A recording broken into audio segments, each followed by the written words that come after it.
Hey guys, this is the Collector Tube. Today I will be reviewing the Perfume Atomizer by Travalo. I bought it from Amazon for 15 Canadian dollars, so let's get into it. So let's open it.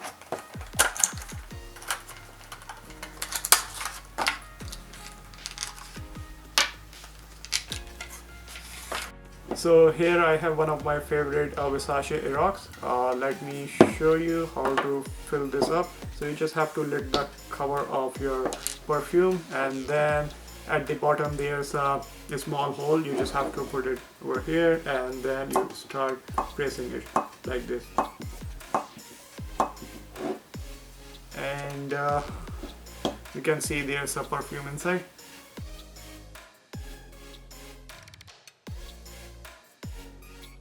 And from here you can use it.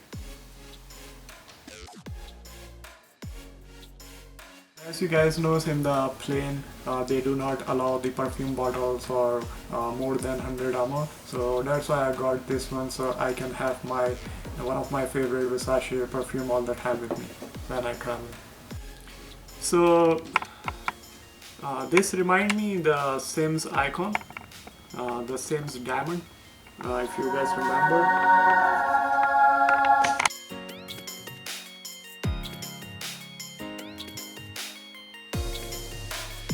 As always, if you enjoyed this video, hit the thumbs up button and subscribe to my channel for more reviews and unboxing. See ya!